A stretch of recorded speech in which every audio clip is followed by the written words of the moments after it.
Shalom. Hari ini kita akan renungkan kitab Yeremia pasal 44. Teksnya ayat 1 sampai 14 dan sudah dibagi dua paragraf. Paragraf yang pertama ayat 1 sampai 6. Tuhan mengingatkan semua orang Yehuda yang diam di tanah Mesir bahwa akan ingat hal yang terbakar kota-kota Yehuda dan jalan-jalan Yerusalem sebab kehangatan amarahnya dan murkanya.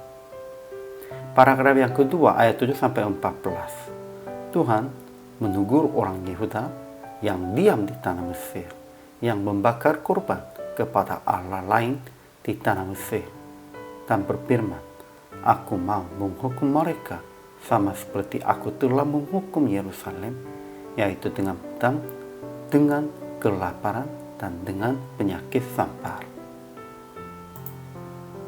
Kesimpulan hari ini, Yeremia berkata kepada sisa rakyat yang sedang tinggal di tanah Mesir, nenek moyang mereka tidak kembali kepada Tuhan dan terus menyembah berhala. Akhirnya kota-kota Yehuda dan kota Yerusalem terbakar.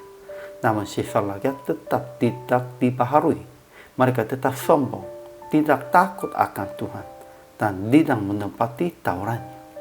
Sebenarnya Tuhan telah memberikan peringatan kepada mereka. Demikian itu mereka akan dihukum dengan pedang, kelaparan, dan penyakit wabahnya. Di antara mereka siapapun tak akan kembali ke tanah Yehuda. Ajaran tentang Allahnya. Pertama, Tuhan lagi menegur dan memperingatkan orang Yehuda yang diam di tanah Mesir dengan memberikan firman-Nya kepada Yeremia. Kedua, Tuhan telah menghukum kota-kota Yehuda dan Yerusalem sebab kejahatan yang telah mereka lakukan. Ketiga, Tuhan akan menghukum lagi sisa-sisa orang Yehuda yang diam di tanah Mesir sebab mereka menyembah Allah di Mesir, sebab mereka tidak mengikuti Tauratnya dan ketetapannya, dan karena mereka pergi ke tanah Mesir untuk tinggal sebagai orang asing di sana. Ajaran tentang manusianya. Pertama, sudah banyak orang Yehuda datang ke Mesir dan tinggal di sana, sekalipun Tuhan telah melarang itu. Kedua, nenek moyang Yehuda melakukan kejahatan dengan membakar korban dan beribadah kepada Allah lain yang tidak dikenal oleh mereka sendiri, sehingga mereka dihukum dalam malapetakannya. Ketiga, mereka yang tinggal di tanah Mesir tetap menimbulkan sakit hati Tuhan dengan perbuatan tangan mereka-nya, membakar korban kepada Allah lainnya. Mereka tidak lemah hati, tidak takut, dan tidak mengikuti Tauratnya dan ketetapannya. Dan mereka berniat hendak pergi ke tanah Mesir untuk tinggal sebagai orang asing di sana. Aplikasi hari ini. Pertama, jangan lupa perbuatan yang jahat yang pernah Anda melakukan, segera bertobat dan kembali dari itu. Kedua, jangan menyembah Allah lain, benda harta, keberhasilan, kemakmuran apapun. Ketiga, jangan tinggal di tempat Tuhan tidak izinkan, di tempat Tuhan menjijikkannya.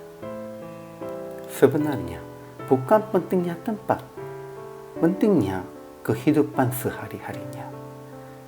Banyak orangnya berpikir, kalau pindah tempat, di sananya ada berkat, di sananya ada keselamatan. Namun bukan. Kita harus kembali kepada Tuhan, dan kita harus membaharuinya cara hidup. Dengan itu, kita akan diselamatkan. Kita harus ingat itu. Jadi PR praktik hari ini, bertobat segala perbuatan yang tidak sesuai dengan perintah Tuhan, dan tetap diam di dalam Tuhan dengan berbuat baik, dengan mengorbankan diri untuk kemuliaan Tuhan. Pentingnya bukan tempat, perbuatan kita, hati kita sehari-hari di dalam kehidupan kita. Harus memberitakan tentang ini kepada jemaat-jemaat, dan kita pun juga harus membaharuinya hidup, membaharuinya cara hidup sehari-hari. Dengan itu, kita menjadi teladan dan kita membimbingnya jemaat ke jalan yang baik untuk menyelamatkan mereka. Hari ini juga selama melayani, Tuhan Yesus memberkati.